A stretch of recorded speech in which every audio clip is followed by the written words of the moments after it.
Psalm 100 from the Paleo-Hebrew Scriptures.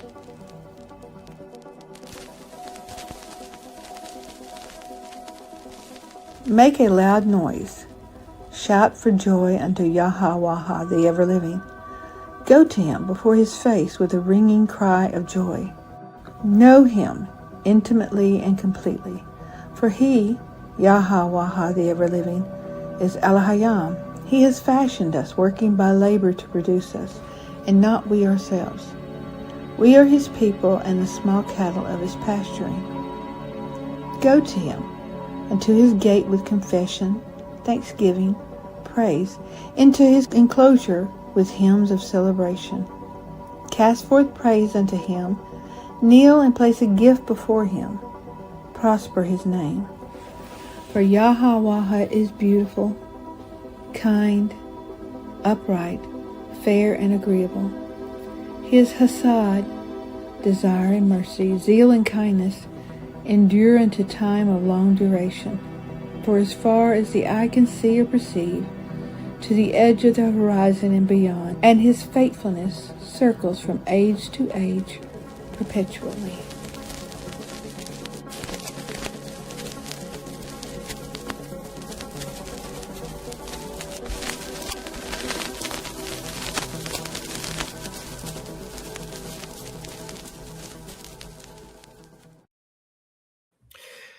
Good morning, good afternoon, good evening, good night, wherever you are on this motionless plane. My name is Noel Joshua Hadley. This is the Unexpected Cosmology. Of course, you know that.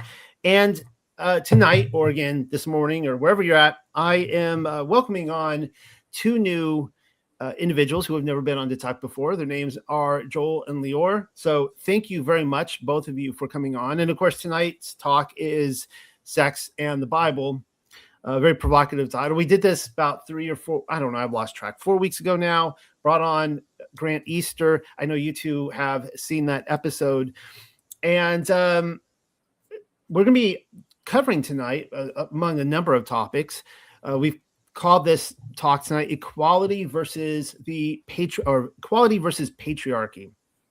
And looking at different perhaps models and asking the question, have we strayed from the biblical model? And I think probably just about everybody out there listening to this in my audience is probably going to say from the very beginning, yes, we have.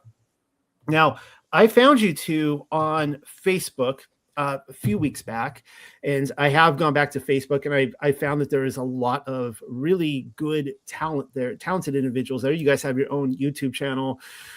Would you care to give us any information about yourselves, where people can find you before we get going tonight? Welcome on, both of you. Thanks for having us on, Noel. I'm Joel and Lior, and we've had a YouTube channel for the last 4 years. You can find us on YouTube. Our name is Joel and Lior, formerly Western Culture Through God's Eyes. We're also on TikTok. We're on Facebook. We're on X as well. TikTok. I need to get on TikTok, and everyone keeps telling me I need to get on TikTok and talk to all the kids on there. There was a post, Lior, that you put on Facebook. Now I see that it was posted on August 18th, 2022. Of course, we are currently in 2026, so this is almost 4 years ago, but it's pinned on the top of your page, and it was a very good, I thought, thoughtful conversation starter. And I'm curious if you would like to go over some of it, and then we can discuss it. Yeah, so I'll just preface what made me want to make the post, and then I'll read it a little bit and talk about it. I was very excited to discover a lot of, quote, Messianic or Torah observant or Christian Jewish groups and on Facebook, and I would join them and I would see what they're talking about. And it was basically inundated with women. A lot of women were running the groups because women are more chronically online. They spend more time online than men, and because they don't work as much. So it was just basically little women like sewing circles talking about how much they love Torah and stuff. But I noticed that, none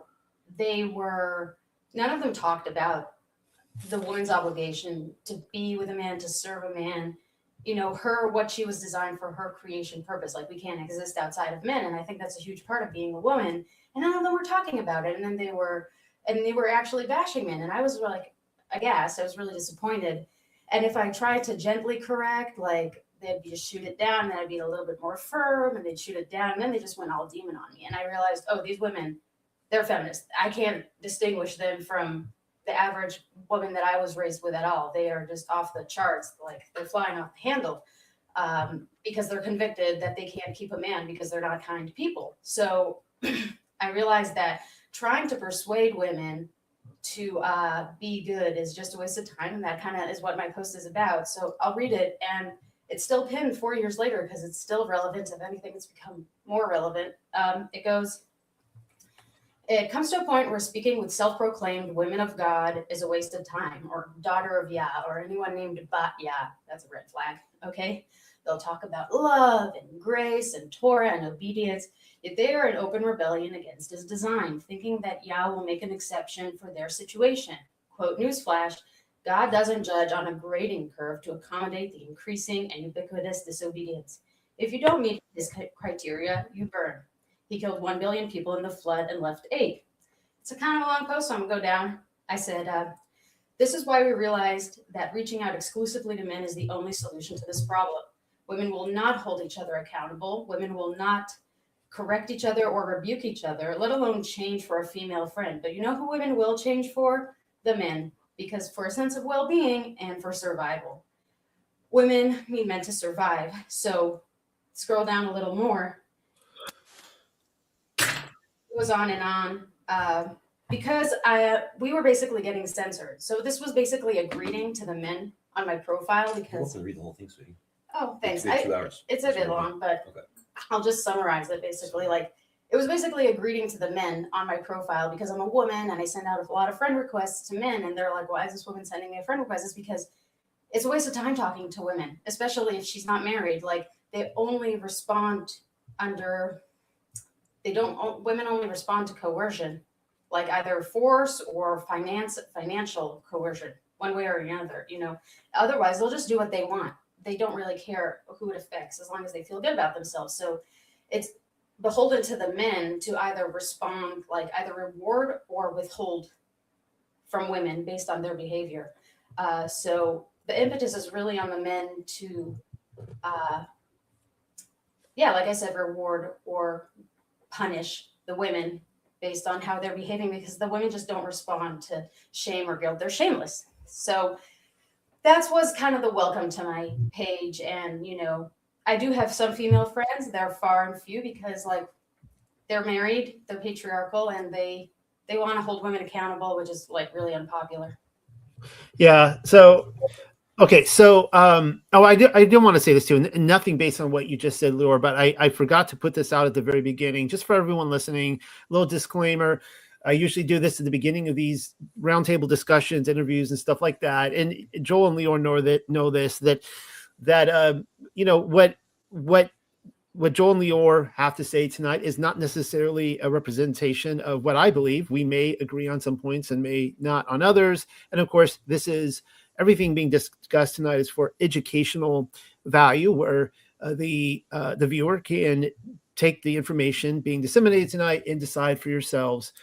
So you guys talked about reaching out to men only, and I think I know where you're going with that. I want to ask about that, but did you say something at the end there that would you refer to yourself? How do you respond to the phrase trad wife?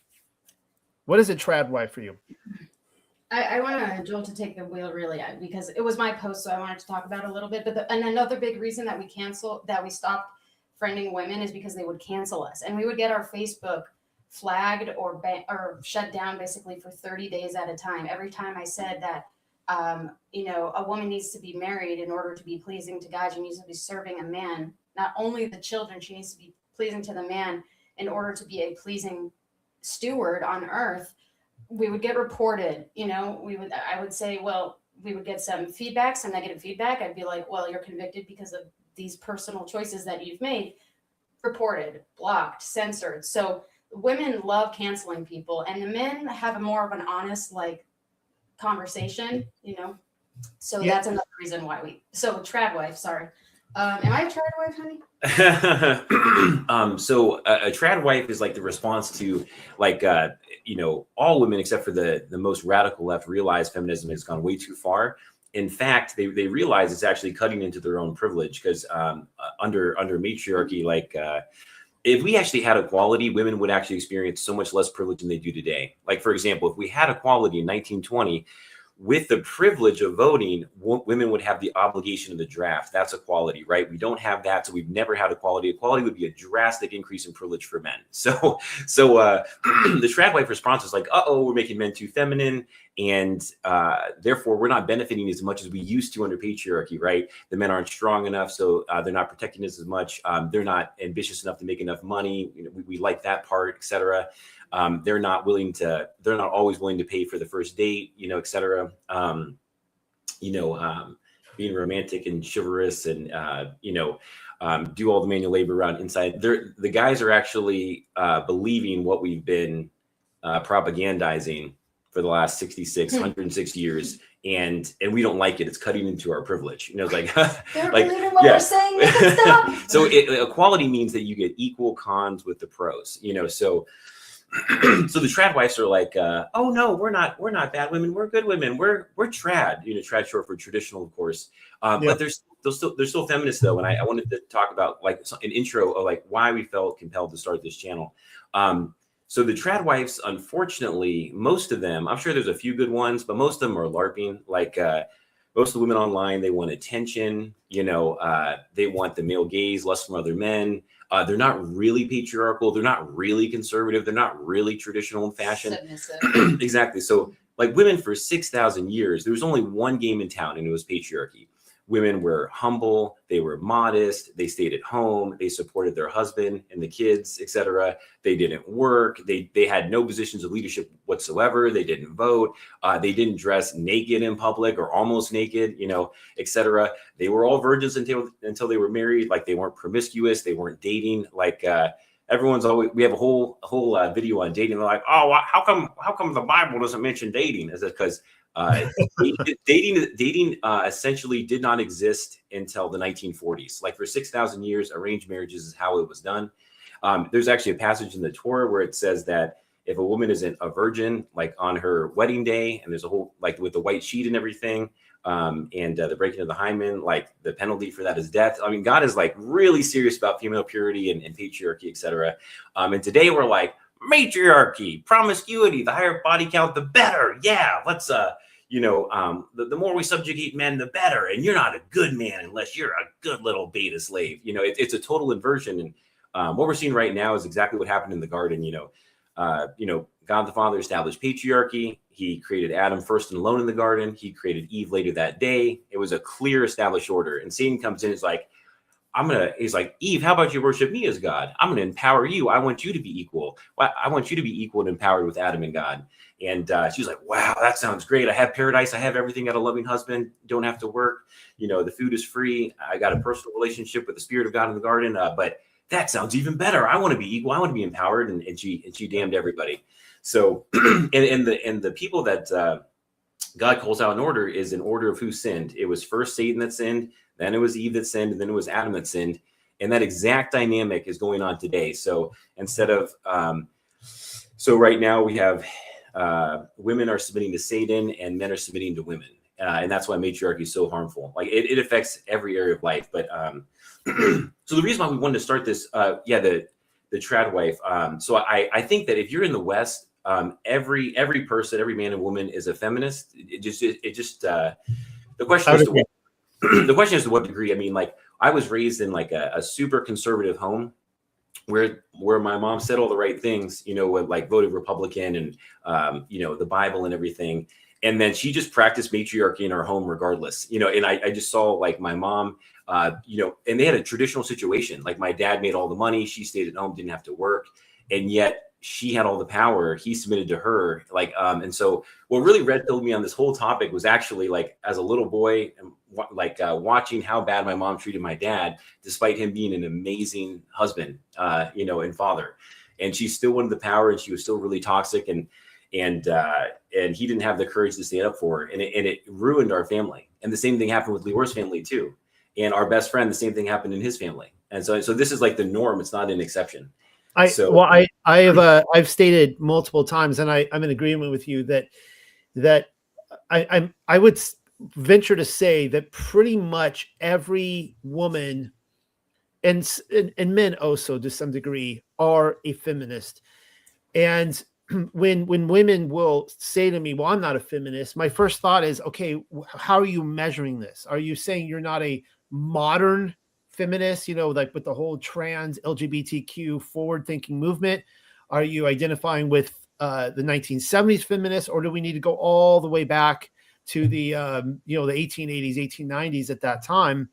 And even with the right to vote, right? So at some point, it seems like we were all affected. And I've talked about this too, that with myself, that, I grew up conservative, just like I think you guys did.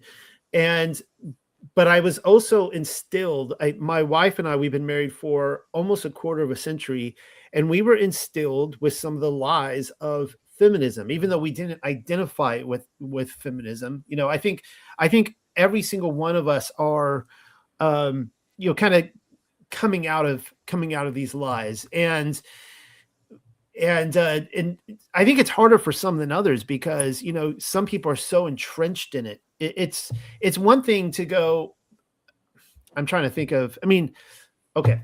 So let's talk about, I just lost my train of thought right there. Okay, I want to get back to your point of preaching or reaching out to men, because you had stated, Lior, that there's like no use talking to the women, that they're so entrenched in this, they don't want to change. They are the victims of the patriarchy. It's men's fault everywhere, and we're learning more and more that this is just provably not true at all. For example, we've grown up with this saying, where are all the good men, right? Where have all the cowboys gone, all this kind of stuff. And no doubt the men have been feminized considerably from where we used to be. But as I've stated, like with the LGBTQ, the trans culture, you have all these women, for example, these young girls who want to become men. And it's one thing to say, men are not leading the home, but the same thing with these women, they don't have real women to actually guide them into what I would call the mysteries of womanhood. And so what's happening with a lot of them is that they're finding it easier to, as insane as this sounds, they're finding it easier to take these puberty blockers and become perhaps a man than actually go into womanhood, because again, they're afraid they have nobody to guide them. So this is definitely a problem everywhere. So I want to get back to reaching out to the men. And what is your goal in reaching out to the men? If you're going to completely avoid, like, okay, this is just a loss, the women are vicious, they're coming at us because they don't want us to, challenge the status quo. What's the goal? Yeah, great question. You might want to take this first and you can jump it afterwards. Yeah. Okay. So, real quick, I was going to talk about before and how to let us to this point. So I've gone to a lot of churches. I've even gone to several tour churches and Bible studies. And what's shocking is, women don't police women. See, men police each other. And that's why matriarchy is harmful for everyone. It's in our description, and why patriarchy is beneficial for everyone. So women don't police each other, but men do. And so that's why women-only circles are toxic, sexist, misandrous, matriarchal, gynocentric, et cetera. So I realized that, like, in church and in Bible studies, like, you'll always hear till the cows come home, oh, the Bible says love your wife. Yeah, no duh. Like, no man has ever made a statement that said, oh yeah, you shouldn't love your wife. Don't do that. It's like, that's obvious, right? It's like, no duh. But they refuse to read the very next verse or the verse before that said, wives, obey your husbands. And it's all over the Bible too. So I saw in churches and Bible studies, they literally refuse to read the verses where God requires patriarchy. They're only reading the part where it says, love your wife. But guess what, men? Like, loving your wife doesn't mean obeying her and submitting to her. That's not what that means at all. The dynamic that should actually exist between husband and wife, is the exact relationship between a mother and a child. And if that's a good relationship, not an oppressive one, then so it is with husband and wife as well. And if you think that women should be treated equally to men, well, then you should also think that children should be treated equally to their mothers. That's crazy, right? So no woman would ever stand for yeah. that. So it's obviously that wouldn't be feasible, right? The mother is protecting and serving the child, but that child has no authority whatsoever over their mother, right? That would be, Actually, not to throw you guys off, but I think a lot of people would stand for that. In fact, we're seeing more and more within liberal culture where children have more rights than the parents. And in fact, when there's a marriage to the state, so this is like the problem with the public school system in California, for example, where the there's a three-way contract going on with the teacher and the parents, and the children literally do have, in Canada as well. And some of these states are just, these countries are going off the edge of insanity. The equality treatment is being handed to children and mothers as well. So anyways, not to throw you off your point, but we're seeing that it's not working. It's totally insanity when it happens. Curse from what I recall. Yeah. And if ever that would to come to fruition, women would be complaining about it. They'd be like, "Oh, this isn't fair. What in the world? What this younger child isn't equal to me. It's not doing all the things that I'm doing for it. It can't be equal. It's inferior every way. It's the baby's physically inferior, mentally inferior, and emotionally inferior too." Exactly. So that's the point that we're making too. I'll make that statement just in a sec. But even in biblical, whether it's Christian or Torah circles, we couldn't find anyone who was biblical on this topic, and this just wasn't even a debated topic, through all of biblical history and really for 6,000 years until the last 5 minutes, to the last century. But they wouldn't read the next passage that said, wives obey your husbands, as unto the Lord, even if he's not a believer, in Peter, have a quiet, gentle spirit, so that he would be intrigued, to why you believe what you believe. And so we started making posts on Facebook about it, and we had thousands of women as friends at that time, and we just got ruthlessly, relentlessly attacked by the women. They didn't have the wonderful Holy Spirit, tempering their approach. I mean, just hyenas, just 24/7. Oh my gosh, you question our power? We're going to take you down. Let's gang up on ladies. And they have said the most outrageous, evil, crazy things to us in our time. We've got death threats, they say all kinds of horrible things, awful things. They encourage divorce, oh, you should divorce him. Oh my God, you don't have the power in that relationship. You divorce him. You show him, blah, blah, blah. You use the secular state to go after him, etc. So literally death threats, in our messages over it, oh, wow. Yep. I can see you're the good guy here. And they're messianic, they're Christian and self-proclaimed women, Yeah. So I'm sorry, I didn't mean to cut you off. So would you say then the verse that is not popularly quoted, women, submit to your husbands, is the idea that they will submit to their husbands if their husbands love them as, Christ loved the church? Was that what they're going with there? No, it's not conditional. So if that's the case, then a man should only love his wife if she's good enough, if he thinks she deserves it, if she's obedient enough, if she's doing the domestic chores well enough, if she's good in bed enough, blah, blah, blah. Can you imagine if the love was conditional? It's not conditional. There's no conditions. You do it because it's the right thing to do. And it's the only thing that actually works. It's the only thing that's functional. So what you guys are, I have to say, what you guys are touching on right now, you don't even understand how much you're actually touching on this nerve center that has bothered me for years, because I started out, I would say the first 15 years of my married life, now we've been married almost a quarter of a century, was focused on young married couples. I ran about 2 or 3 young married ministries. I was also a wedding photographer for years. So I was, even professionally, I'm just surrounded by all these young, lovers coming into it together. And I was always so frustrated with the material. I would read this material and try to teach it, and it was kind of like what you're describing here, where sexually and all this kind of stuff, it's men, you need to bend over backwards, and it just, there's a famous quote, sex begins in the kitchen and all that kind of stuff. And men, if you're not getting sex from the woman, if she's not interested in submitting to you or these kind of things, it's your fault. And, you're doing everything wrong. And I remember that there was nothing pointed at the women themselves. It was almost exclusively men. You need to, you're failing at your job. The man goes out there, he works all day. He puts up with, all these customers, everything going wrong for him. He comes home, exhausted, and then he hasn't done enough, right? He just devoted his whole life to. Men are never good enough. Yeah, imagine that.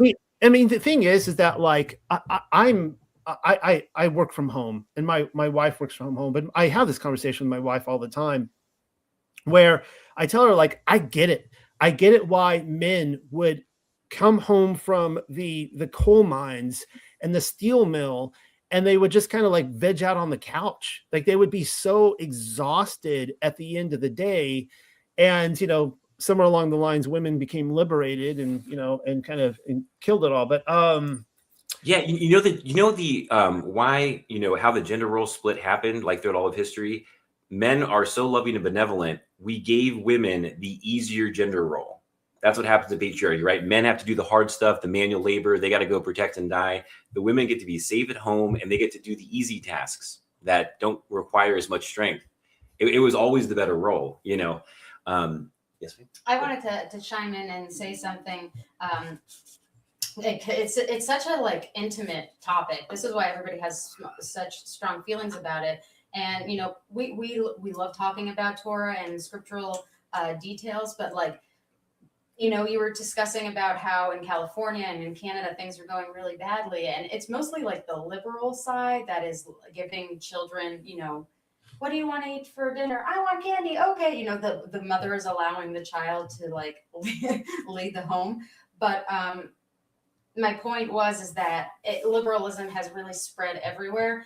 And I actually wasn't raised biblical. I was raised atheist leftist in Boston, and definitely groomed in the rainbow agenda. And at least 10 people that I know personally from my youth have mutilated themselves. And that is actually a direct product of feminism, the ambiguity of gender that everyone's lost. In Hebrew, there's this term that I really love. It's called machalat nefesh. It's like a soul sickness. It's a sickness inside the soul because of lack of guidance. And because the West, we are so technologically advanced now, we live in such luxury, just overt, gratuitous luxury that people really forget that we have like removed ourselves from nature entirely.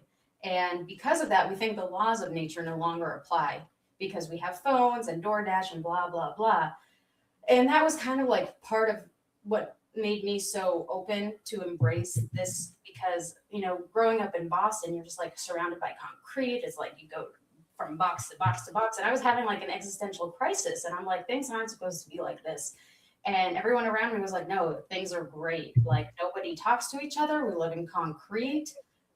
We live under fluorescent light. This is great. And I was like, nobody would acknowledge these basic observations. And Joel is one of the first people to be like, yeah, no, your observations are true. And we are totally removed from nature. And a component of nature that has left our lives is the dynamics between men and women. And I definitely saw that in my own life. Like, my mother is 60 years old, and I had to tell her, like, you can't have it all. And she's almost nearing 70. And she's like, no, I can still have it all. I can have the kids and the family and the career and a great marriage. And it's like, something's got to give. And it's always the relationship with the husband that's got to give. But that's really the example the kids see, in my family, things broke off, and my mother's like, I don't understand. Like, we gave you music classes, and we gave you Boy Scouts and Girl Scouts, and I don't understand why things aren't working out. It's because the home is what is the glue. And it doesn't matter if you know how to play the tuba, or if you went on the field trip. If you come home, and this is why some poor people, they don't have all the luxuries, but their family, like a strong family, is such can really get you through anything, can get you through poverty, can get you whatever. So I just wanted to say that part of this is just the removal from nature. And women think that because we don't have to help plow the field anymore, that absolutely no laws apply to them. And because we have the police state, that they don't have to serve a man and give him something in return for his protection, because they got the police to call up. And so they just take it all for granted. And very soon, because of the policies that women vote for, they're crying that they're getting punched in the face in New York City or whatever's going on in the UK. Like, horrible things are happening. And they say, where are the men? The men need to man up. It's like, how about you step down? How about you stop competing with men for work?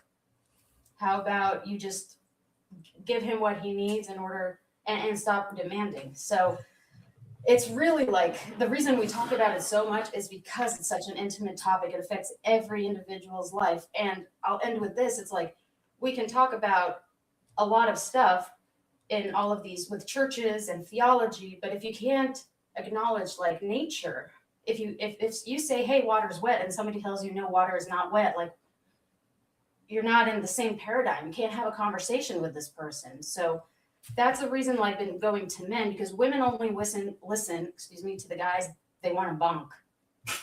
They only listen to the guy they're after. So if a woman is interested in you because you're a catch and you're an upright man, then you are in a position of leverage, and you have to reward or punish what is acceptable or not.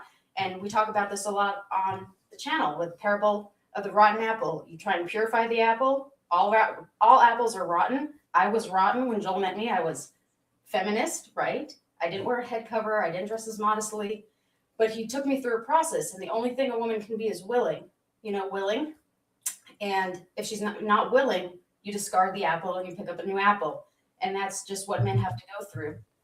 And the reason we're approaching men finally is because we're trying to embolden them to have a spine, because they've just been squashed all their life. Just, they're not good enough. They're toxic masculinity. They're too short. They're too skinny. They're not gentle enough. They're not in touch with their feminine enough. They're not making enough money, but I'm competing with you for the money. It's just nonstop. And in the meantime, the feminine voice has just been elevated, and the men's voice has been squashed. And so we are really just trying to embolden men in their personal life to stand up for themselves and not be a doormat, which is really what we see in a lot of churches. If you're not a doormat, you're not a good husband. If you're not laying down your life for her and bending to her every will, you're not a good husband. And it hurts me to see this, because like, I would see this with my father, and seeing like a man whose like life has been sucked out of him, like to the point where he's considering suicide.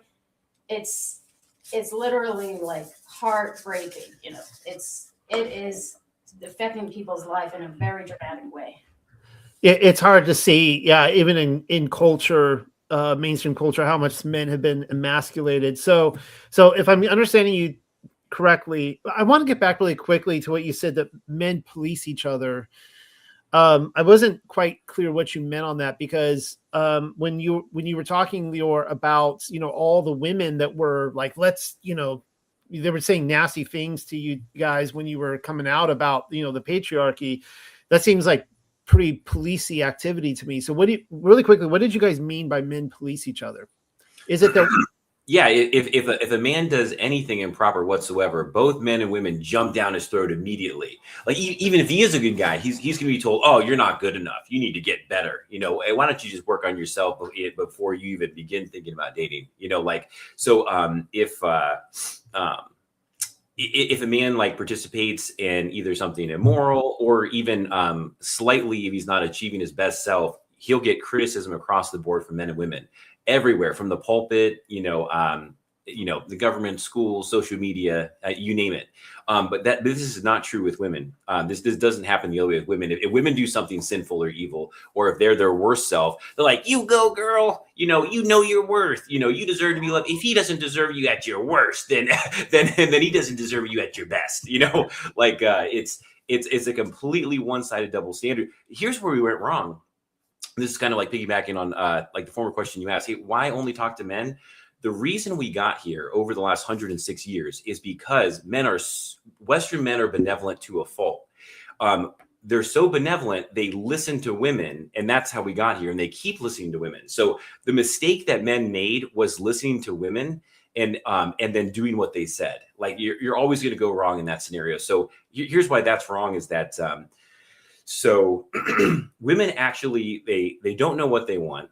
And they don't realize that some things that they say they want is actually going to be bad for them. They're not going to want it once they actually get it. They don't have like a lot of foresight like men do. So women they're always in the moment. They're just thinking about like today, right? They're not interested in history. You know, I've never came across like a woman that just loved history. And they also can't think about the future. They're just thinking about today. Here, this is the feeling that I have, and this is what I want to do to maximize on that feeling. That's a recipe for disaster in life. So men and so women always complain like their natural state because of the estrogen is being a malcontent. Like estrogen gives you bad emotions and it's constantly fluctuating like every day, every week, etc. And so it's just not sustainable. Some guy named Musa from East Africa is calling me right now. An orphanage. Yeah. Well, what happened was a relative died, and you have an inheritance waiting for you, $7 million. You better answer that call. Yeah. So, but I've never met so many people with orphanages, and they need my money than when I log into Facebook, and they just start showing up like 3 or 4 a day. Anyway, yeah. Sorry for that interruption. Because it opens the floodgates. So yeah, you've been warned. so true. So the solution is that men need to stop listening to women. So what's ironic too is that women actually can't even get good advice to men about how to actually attract them and keep them, etc. Because of these reasons, like they don't understand themselves, or the emotions are fluctuating all the time. Women have actually never had to pursue a woman in a dating context and live with them. They've never been married to a woman, so they don't know how it goes. Like they've never had to date. They don't know what to say. So they say what sounds good, but not what actually works, right? They'll say like, oh, I just want him to be a sweet little beta simp. The more he submits to me, the more I'm going to love him. And the guys are like, oh yeah, that makes some sense. If I'm soft to her, then she'll be softer to me. That's not the way female psychology works. It works as women are attracted to strength, and they only submit to strength. And like it's so crazy. Men are so weak today. They literally can't even raise their voice to a woman. It's nuts, but women raise their voice all the time. I grew up with it. That's what I've experienced my entire life. It should be the exact other way around. The dynamic that most Western couples have, it should be exactly inverted. Yeah, the men's walking around eggshells around the wife, when really it was the wife should. I don't like that concept of anybody walking around eggshells, but the wife should be conscious of the man's preferences and what might bother him, where it's the other way around. But like, because of women's estrogen, they'll show you on graphs, like how the, progesterone, the testosterone and the estrogen, they're like this, they're constantly fluctuating with the cycles of ovulation. And, it's exhausting, honestly. Like sometimes I'll like freak out and cry and I'll be like, man, that was exhausting. I don't even know why that happened. I can't reason it. So it's just, yeah. So what we say all the time for like, because men just don't understand women, they're treating them equally, and women keep hating them more, and they keep like being more dissatisfied the more equal that men treat women, like the more gracious they are, et cetera, et cetera. So we say this all the time, like the maximum maturity level for a woman is 17 years old. So the dynamic between a husband and a wife should be a father and his eldest daughter at 17.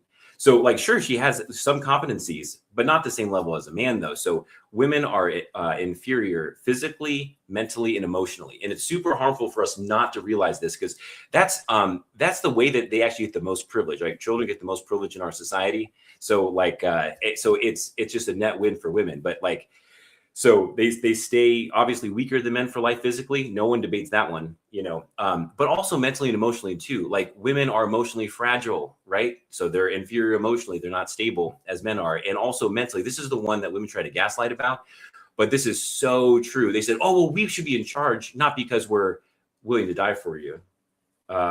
Shoot, we are more emotionally fragile, but that means we're more emotionally intelligent. That's so not true either. Like, when a woman's like, I'm mad at you and I'm not going to tell you. Oh, great communicators. Awesome. Yeah. Et cetera.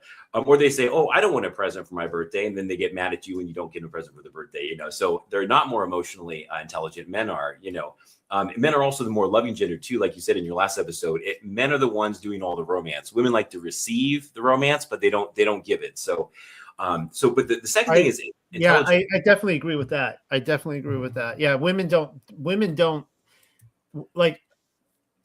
think about that. they really like the whole romance industry is based on how a woman feels, and the man's trying to get something out of the woman, but it's not necessarily the woman romancing the man Yeah. at all. Yeah.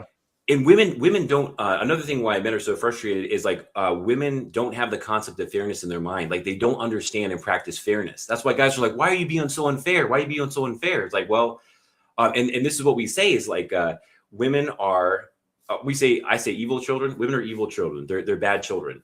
For two bringing reasons. out all the punches right Just now. you know what we're exactly. We'll lay it on the table. Hey, just so everybody knows out there, I told before the show, I told Joel and Leor to just lay it out there, just put your thoughts out there and let's hear it. So no holding back. And the thing is too is like none of this. I never heard a man ever say, "Hey, you know what? We want to mistreat women." Never heard that before. So that's not what this is about. Women are going to try to gaslight and project to the cows come home. I want to touch on that real quick because inevitably, I've been scribbling all these notes here that I'm trying to get to, and inevitably, it always leads to this. Women play the victim card, and I'm not attacking any women out there who are victims, just so everybody knows. But women, this always comes up, and they hold this. Well, I had an abusive husband, right? And you hear this all the time, and so what are you guys' thoughts on that? I mean, there are abusive men out there, right? So sure, yeah. So we can address this in two ways. One is that how do you respond to a statement like that, and number two, if a woman does have an abusive husband, how do you guys think they should respond to that? Gotcha. Yeah, I gotcha. Yeah. So this is women's specialty. So it's called gaslighting or projection. Women always accuse you, the man, of what they're doing. So that's projection. And then gaslighting is saying something is true that isn't, or saying something that is not true that is. So this is their favorite tactic. So Western men are the weakest men, the most feminist men in the history of the world, right? I don't know a single personal example where a man actually abused a woman. It's illegal. It's against the law. Men go to jail for that. They can call up 911, and a lot of times men can even get in trouble like on a false accusation. That's the world we're in right now. It's like even if a man actually doesn't do that, he still potentially could be in jeopardy of the law, until he clears his name, but then his reputation is ruined. Like men unalive themselves. Does YouTube still censor? Do we still have to say unalive? It is censored, and I am very, very censored, and just say what what you want to say. I've stopped trying to keep up with all the words. We'll go with the old rules, and you guys can correct me if we can actually say the words. But men unalive themselves at a rate of 4 times the amount that women do. You know why? Because men are completely disenfranchised in this society. It's because they have false accusations. It's because men can't even have the basics of what every man used to get throughout all of history, which is at least one wife that loves him. And for most men, having kids too, and then being able to have that for life. That's the basic of life. So with feminism, they've destroyed the very fabric of society, that makes life worth living. But there's 50,000 unalives every single year in America alone. And 40,000 of those, 80% are men. So that's who who's really getting discriminated against, who's really getting abused. I make the case that, and I've seen it and I've lived it too. Most women verbally, emotionally, financially, and physically abuse their husbands. That's actually the majority of the situation. So the stats are less than 1% of women file for divorce for abuse. You can look these stats up online. Less than 1% of the time is it for abuse. And if it is for abuse, they call the cops and he goes to jail. So if they didn't do that, they weren't getting physically abused. 77% of the state filed reason for why the woman filed divorce is irreconcilable differences, which is why dating is like a farce. Because if dating worked, we should have a near 0% divorce rate, because you don't have to get married. You can pick who you want. If it's all about compatibility, it's not about compatibility. It's just about patriarchy and both people knowing and doing their roles, and then all of society supporting that. So, so the reason why you should only talk to men is because women will defend their power at all costs, and they do not care about how that negatively impacts men, children, and other women, and they can't foresee how that will even negatively impact themselves. So Like the first thing, guys, I've got to stop listening to women, stop entertaining them, stop going back and forth. Like women aren't arguing in good faith. They're just like, oh, you're trying to encroach on my power. Well, I'm going to fight for my power. They don't care about what's fair for everyone. So men look out for the well-being of women. They always have, right? Men, protect all the way to death for women. Women would never do that for men. This is why patriarchy is good, matriarchy is evil. Men provide for women, right? All of history, men made all the money. That's akin to slavery. Women still to this day, even though they have the opportunity to provide for men, they won't. In fact, if you make them pay for their own dinner on the first date, they're out. You're not getting a second date. That's how unfair and greedy women are when it comes to this whole situation. So, and then of course, and like in the home, women don't commit to men for life. Most women don't. They're like, hey, I'm in this for better. And as soon as I don't feel like I'm getting all the benefits I should, I'm out of here. So anyway, so the abuse rate is less than 1%. It's 4 or 5% for the divorce rate for substance abuse. It's 20% for cheating. And today women cheat at a much higher rate than men do. And again, 77% of the reason is for irreconcilable differences. Like the man, had an opinion or a preference, and the woman fought him over it. Like, nope, only what I want goes. The woman, I'm in charge. I don't know who you think you are, but we live in a matriarchy now. And they eventually end up filing for a divorce. And that's crazy because you can date as long as you want and talk out all those issues in advance. So that's why dating's unsustainable. Joel, there's individuals in the chat that are saying you're generalizing. However, I want to point this out, that all the statistics and the things you've been saying, I know where you're getting them from. And I think I personally agree. I think you are correct that you're not just pulling this stuff out of your butt. I've been actually, a lot of things you've been talking about, I've been looking at as well. And it always shocks people to hear this stuff. But yeah, I think you're right. So generalizing is another gaslight as well. Yeah, if you can't generalize, you can't talk about any topic. Of course you have to generalize. Everybody Otherwise, thinks, everything would be anecdotal, et cetera. Anyway. Well, everybody thinks that they're an exception, and that, but the thing is, like the rules, like Torah, for example, they're in place because they work for all the circumstances. For all of your exceptions, the rule is all encompassing. It's covering, your exception is covered under this rule. And it's not like if a woman would come up, as they have, and said, hey, I'm having trouble with this and this, that I'm just going to jump down her throat or something. But I, as somebody who has been triggered in the past, realize that my triggers are my own responsibility, and I am to blame. Like the thing is pointing at ourselves. And I think this is something that the Bible teaches us, and Torah, if you kind of like think about it and meditate about it, is that we like pointing your finger at others is just a recipe for disaster, which is why we're trying to embolden men to stand up for themselves, because they cannot, like at this time and in history or whatever, they cannot use force on women because the state overpowers them. So they just have to withhold or reward. And for women, if there are rare cases of abuse, which are rare because men love women because they love their mother, because if they had a good mother, a lot of times it's because of substance abuse. And a woman doesn't enter a committed relationship with a man who's already abusing a substance. It generally creeps in later in the relationship, and it's a symptom of a cause, and they never want to address the cause. They never want to address, like, women are sending each other and their husbands, they're saying, I don't want to listen to you, go to therapy.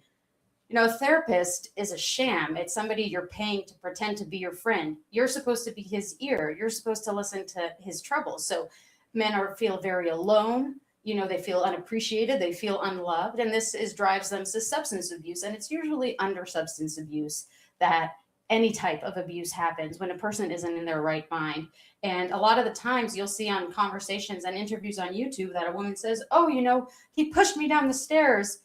And the further you investigate, you just can't take a woman who cries wolf at face value, because you'll find upon further investigation that she antagonized him, maybe made the first blow, and he had to defend himself, and he's always going to win. So, they often think that they're entitled to throw hands at a man, and then they're all surprised when he fights back. But You know, if a guy is using substances or if a guy is being defensive, it's because you're not approaching him the proper way, or you're not being loving, you're not being gentle to him.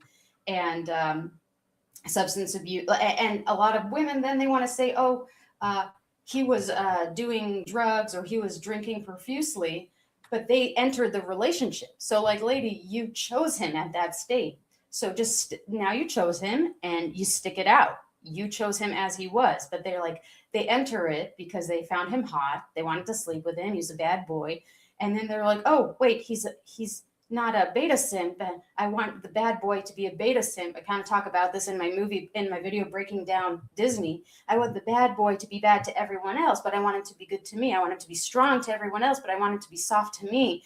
And that's not how an upright man is. He's consistent. He's steadfast, and they're not prepared for that.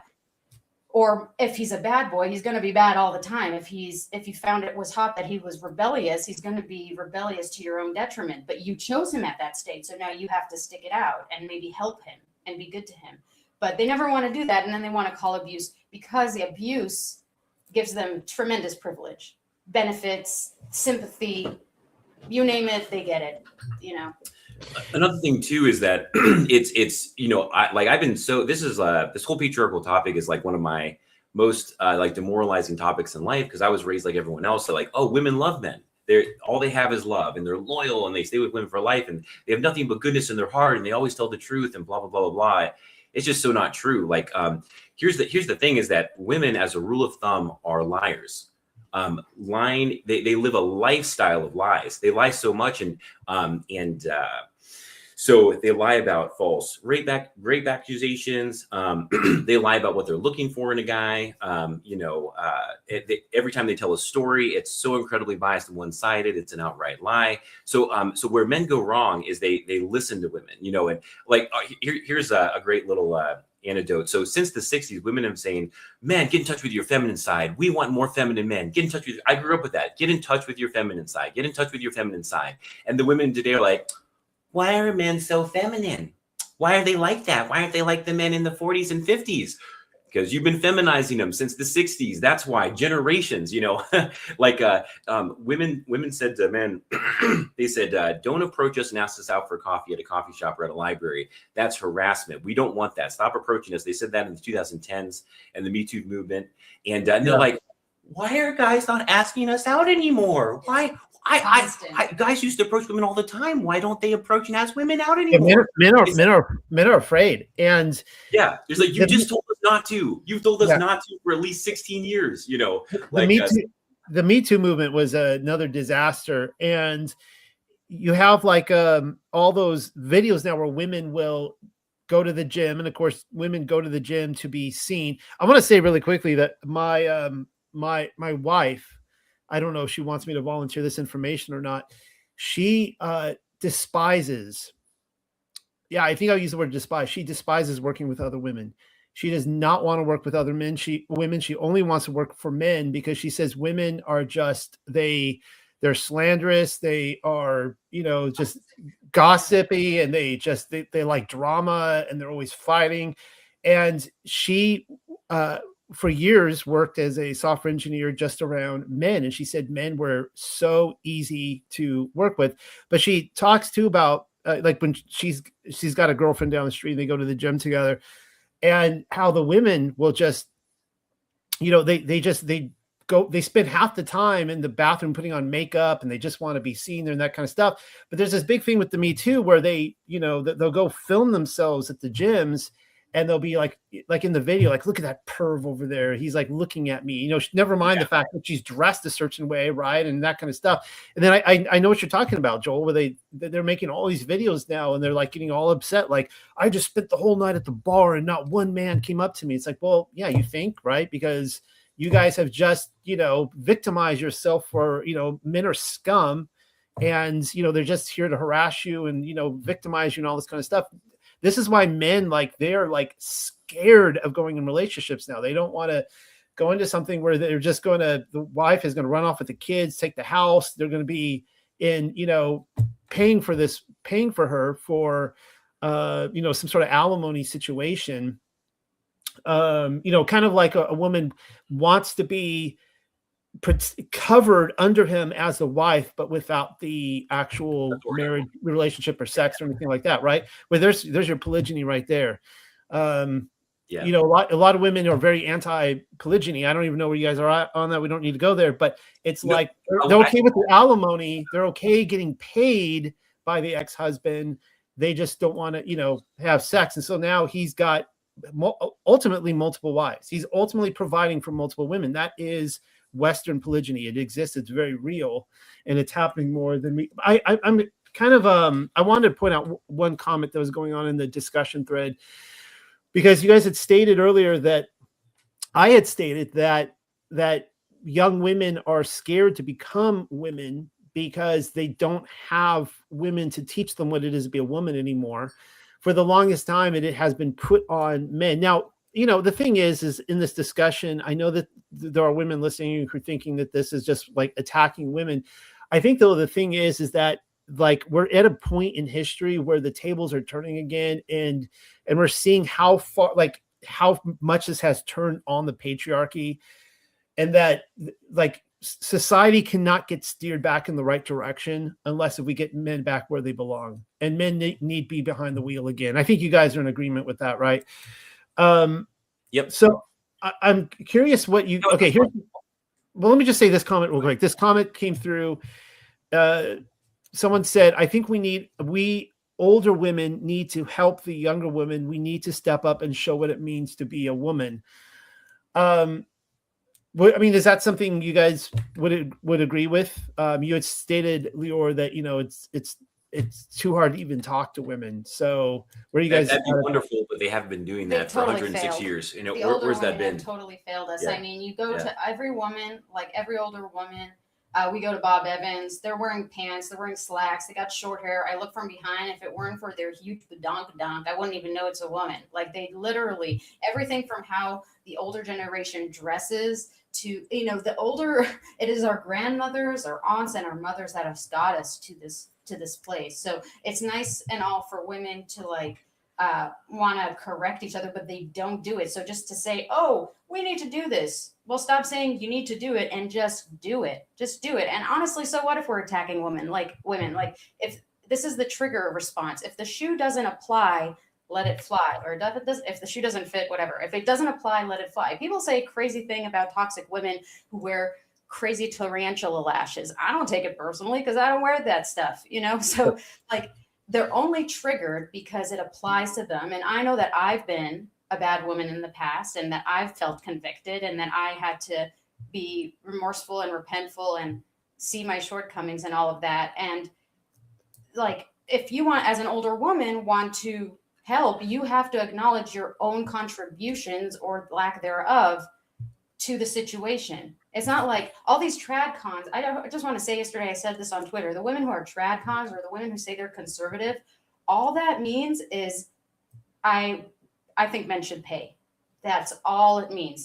This is why I talked about the daughter of God phenomenon. They think because they go to church and they wear a sundress that they're exempt from any criticism because they love God.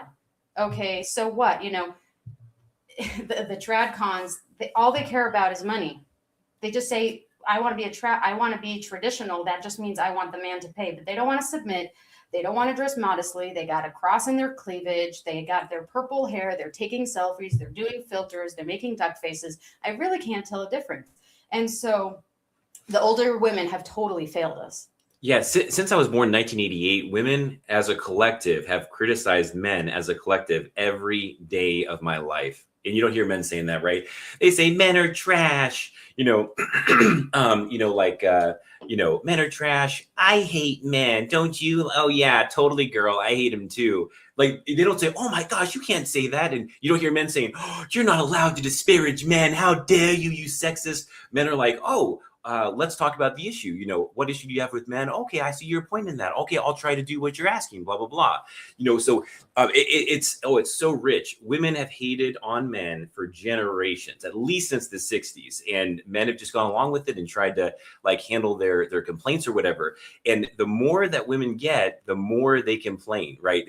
The irony is that women aren't actually, they said, hey, we're going to be happy if you give us all the freedoms and agencies and power. If we switch roles, maybe it was just the grass is always greener on the other side. Hey, maybe men have the better deal. They're going out to work and they're having fun and they have all this power and freedom and fame and everything. And we're at home and it's a prison and we have the word. Maybe they have a better deal. So that's what it was with Eve. She thought the grass was greener on the other side and didn't realize that the grass was the greenest in the garden. The grass is the greenest with the husband in the home.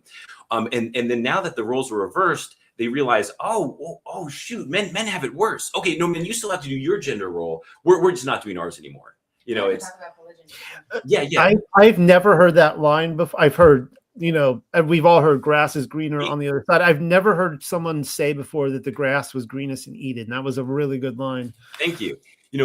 We will stop criticizing women when they stop hurting men, when they stop being bad, when they stop being wicked and evil. Until then, we are going to criticize them every day of the week and twice on the Sabbath. Like if women don't get a free pass, they really think that they get a free pass and they don't have to be fair and they don't have to be moral. And they don't have to keep commandments. The men have to do the stuff that's good for us, but we don't have to do anything that's good for them. And that's where the evil part comes in too. So here's the thing: it's like femininity can be a wonderful thing if and only if it's controlled. Femininity, estrogen, without being controlled is completely toxic, absolutely toxic. So a woman can only come out good if she has a strong father that doesn't raise her like a princess, that doesn't let her get away with murder, with everything else. And if he arranges her a smart, strong man, a husband, right? So she's not, for the streets and ran through and like has all these body counts and all this trauma, and she's got to work through her trauma. So she's 70 years old and then never works through it. So the only way a woman can be good is if she has a strong father and then a strong husband. Otherwise, she's going to there's going to be something wrong with her. She's going to have trauma. She's going to take it out on the guy. Like she's not going to be healthy and happy, etc. So women thrive when they're under the safety and the control of patriarchy. If they're not, all kinds of evil and horrible things happen. Interesting thing too is, we've collabed with Pearl a lot. She's a famous YouTuber.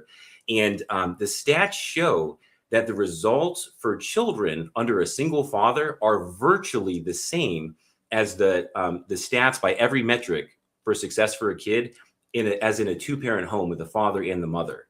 And the stats for single mothers are abysmal. They're worse off by every single metric. The women tend to be promiscuous. They're either official or unofficial prostitutes, and the men tend to either be too feminine or they get involved in a gang. So the men are the more loving gender. They take their vows more seriously, and men are better parents as well. And the stats don't lie. Men are better parents. So we should so the only way this problem is really going to be fixed with men is if we revert all of the gender laws back to 1919 or before.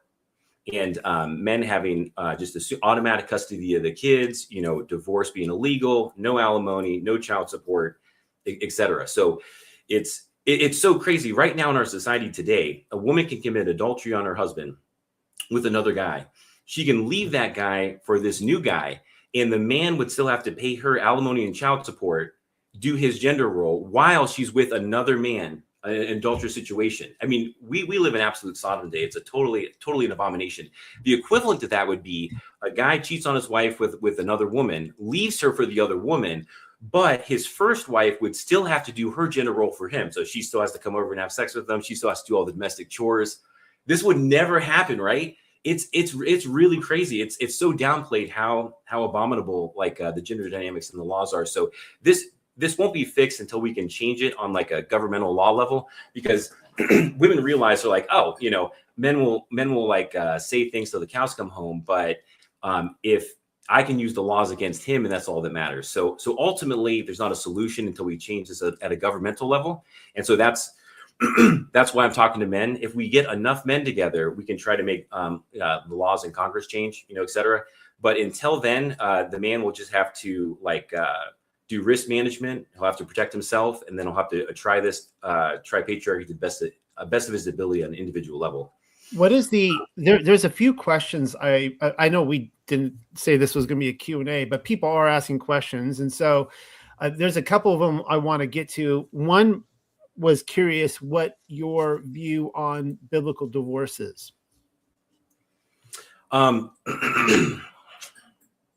So I've never believed in divorce. I think divorce just rips the very fabric of society.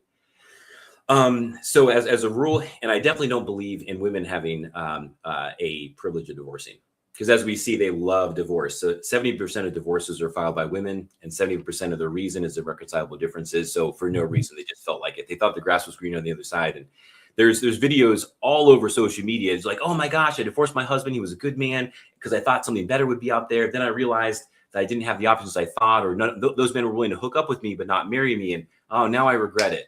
You know what I've noticed a trend on social media, and I've noticed this probably since as long as social media has been around 20, 30 years, is that when somebody breaks up with somebody and the women are going to think I'm being unfair to them, I guess the women are feeling I'm unfair for bringing you guys on anyways. A lot of them are reacting in that way, but I've noticed that when they're convicted of their own. It's because they're getting exposed for being bad. Yeah.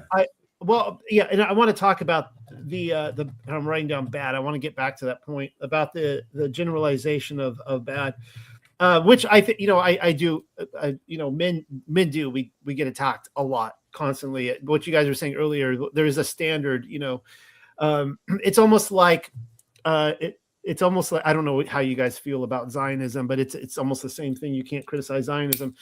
But okay, I just went down the Zion. Well, I can't. All roads lead to Zionism, and Hitler in World War II.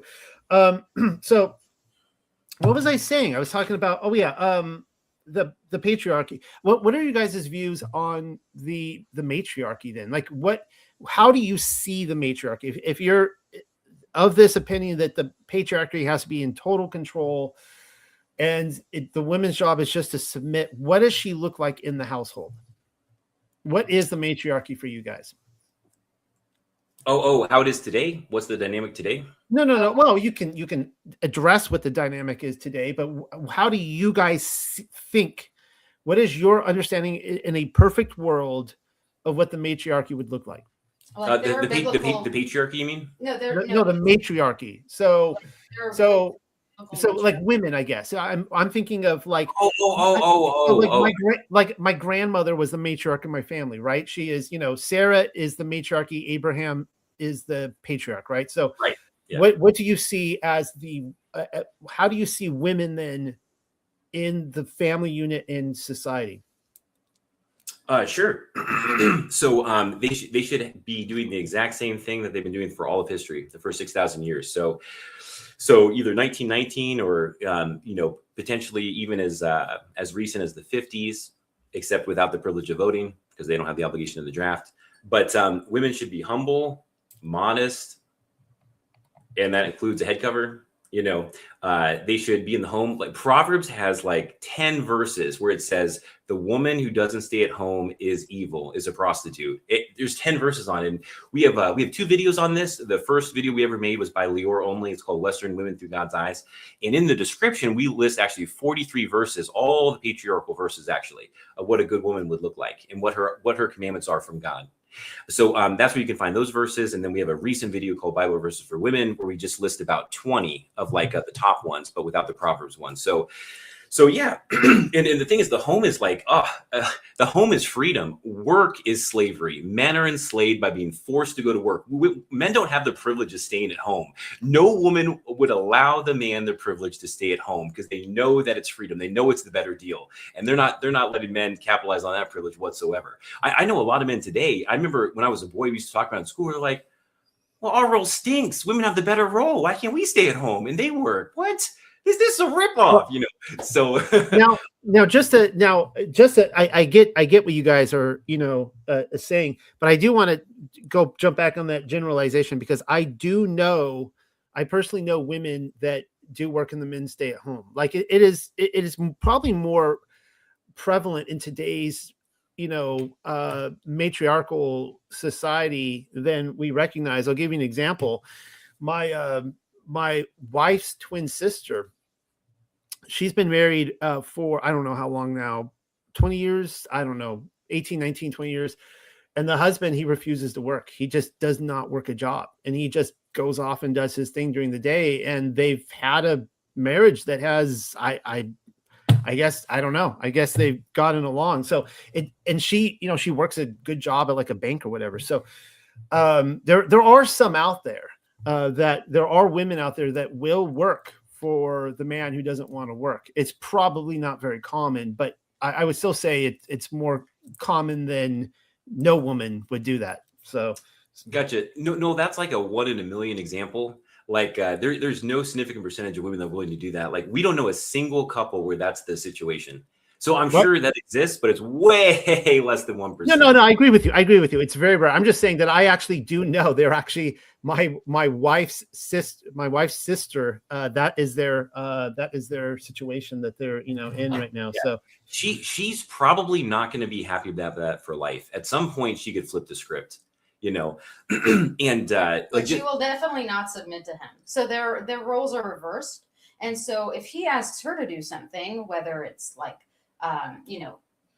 intimate or aspirational or just anything, the way she dresses, if he says, hey, I think you should dress differently, like I don't know about their personal situation, but when women are making the bucks, they generally don't want to hear any they don't want to submit to a man because they see themselves as the man. So that's why like not having women in the workforce and withholding, if a woman does work, we're really navigating a new type of world right now with technology. Yeah. But women in the workforce is a net negative because all the job, like every job is worth half as much, blah, blah, blah, blah, blah. There's a list of all the negative consequences that come from it. Work husbands, Yeah, for sure. I mean, men really surrendered something really great when they allowed their wives to go off working for some other men instead of having their wives work for them. For sure. I mean, it like here's the thing of like what you guys are saying is, nobody's going to agree with people 100%. But before we were talking, you guys were asking me some questions and I said some things. And you guys were like, oh, I don't agree with that. Right. Like we're at the end of the day, we're all going to disagree with each other.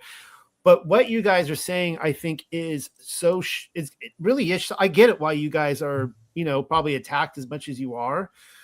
It's so shocking because I think that what you guys are saying is showing how far we have truly drifted from a biblical model of a man, woman, no doubt. And the proof is in the pudding. I mean, everybody listening, like look around at the world around you and tell me that the relationships are better now, that we are better off in marriages, a male-female dynamics relationship, family, parent-child relationship, that we are better off now than we were 100 years ago. I would be shocked if anybody would say that we are better off at all. It's pretty tragic. I mean, the feminism movement, and I've stated this on my channel that I think feminists are enemy number one. This is kind of scary because, like I said, there's feminism in everybody. All right, so maybe not you two. I don't know. Maybe you guys have expunged all feminism from your lives, though. As you were saying, a little bit. We were both raised to be feminists, so there's still a little bit in there. And I was too. And this is where I stated that I'm not pointing the finger at anybody else. This is something that my wife and we evaluate and go like, oh my God, like we were living a lie. We were doing things in our own marriage that is not God's will. No, God is gracious and He is merciful, but when we learn these things, how do we start working together to correct this situation? It doesn't always happen overnight, but yeah. Man, I had so many notes here and we were like all over the place. I would love to touch on polygyny really quick. Basically, if you like. Yeah. Okay, great. So I've actually made a statement on Facebook about it a few times, but not on YouTube though. I was still, thinking about my take on it, but I say this in the home all the time, and I formalized my take a while ago. So when I was in middle school, they were really hung up on, oh my gosh, if you fornicate, if you have premarital sex, it's the worst sin in the world. That was the church culture in the 80s and 90s, and they said, oh my gosh, and if you masturbate, then that's the worst sin in the world too. And when I was reading the Bible, I came across like these polygynous marriages. Polygyny is when the man has multiple wives, for those that don't know. Whereas polygamy can go either way. I guess the woman could have multiple husbands, so hence polygyny. So I was like, hey, why are we talking about this? I was like, well, if that's true, then Solomon and everyone else, Solomon, David, Saul, Abraham, Jacob, Gideon, etc., then they would be adulterers then, if that's the case. But I don't hear a single verse criticizing their polygynous situation. I was like, can we talk about this? And this was when I was in middle school back in the 90s, and no one wanted to talk about it. Just ignore that, move on, right? In the 2000s. So I wanted to have this conversation for a long time. And so I'm thrilled that some people are finally having it. But I kind of gone like full circle on the topic. So polygyny is the second best option. And it's a way better option than what we have today, but it's not sustainable for most men to do it because there's only enough women, in the world for each man to have one. So if it was like, so if it was the preferred recommendation, there would have been 2 Eves, and then there would be 2 X sperm for every Y sperm. So every man could have 2 wives or more. There'd be 2 or 3 X sperm for every 1 Y. So we would just have 2 or 3 or 4 times as many women in the world than we do men, but we don't. We have an exact 1-to-1 ratio, 50-50. So, so definitely not a sin. But like in America, we only have 3 million more women than we do men. So if even all men got married today, right? If everyone was married, we still have 3 million leftover women without a husband. So in those scenarios, 3 million men could have a second wife, but that would still mean that 167 million men only have 1 wife. So it's not sustainable for everyone to do it. So even if we did do it, very few men could actually do it. So that's the thing. So it's and throughout almost all of history, almost everyone just had 1 wife except for like the kings, etc. So even if we did sign off it and it's okay on it, it's not sustainable just based on like the population numbers. Well, okay. So here's my thing. Okay, go ahead. That's your point. But it's a way better situation. It's so much more moral than what we have today because by history and God's standard, every Western woman is an unofficial prostitute today. Like the body counts are insane. It's so much easier for women to get sex. They just have to go up for a guy and ask, right? Guys have to go through this whole rigmarole and it still probably won't happen. So, so with the high body counts that women have today, or any body count, really more than 1 man, this is a much more moral situation, way more moral. Like it's so much more moral for a man to have a second wife than for the woman to have a body count of 20 or 50. And I know plenty of women that have had that. Or even the man, it's a better situation than the man actually racking up a high body count either of 10 or 20 or 50. So, so polygyny is the second moral option, but obviously preferred is just the 1-to-1 situation. And the only way that that's sustainable is if we have arranged marriages in your teens. The only way we're going to like overcome the fornication issue, and the only way that is if we have an arranged marriage by the fathers in the teens. So we talked about that in our dating video too. So nobody should be picking. Just 2 fathers, they like each other, friends of the family. They have a son and daughter of the same age, somewhere in their teens. They partner up. They're married. You're good to go. You avoid all these gray area issues. Now, one of the things you're doing, Joel, both of you guys are saying so much stuff out there. Yeah. And like I'm kind of hearing your overall emphasis, and I'm like, yeah, I'm agreeing with the overall emphasis on a lot of this stuff. I think a lot of people out there are picking on these little, things that they're getting upset about. So let me just say on the polygyny, because this is always, as you guys know, this is like super controversial, and I've never shied from controversy. So without going over every sentence you said, I agree on the 2 main points that I think if you're saying that one-on-one marriage is the most beneficial, I would say that today especially, and I have some thoughts maybe on the ancient world on why maybe there were less men than there were women. Mm-hmm. But secondly, yeah, as you said, there actually is no passages in Scripture that will frown or even call it a sin, a transgression of the Torah to take on more than 1 wife. My thing though is that I kind of wonder in the ancient world, number one, if a lot more men died violently. I mean, you read of all these wars where there are like they'll go off to war and hundreds of thousands of soldiers will just die. And there's no women the men aren't coming home to women. Now you got all these, it was very common in the old days for when the soldiers are marching into a city, they have just conquered the city, which means basically everyone is dead.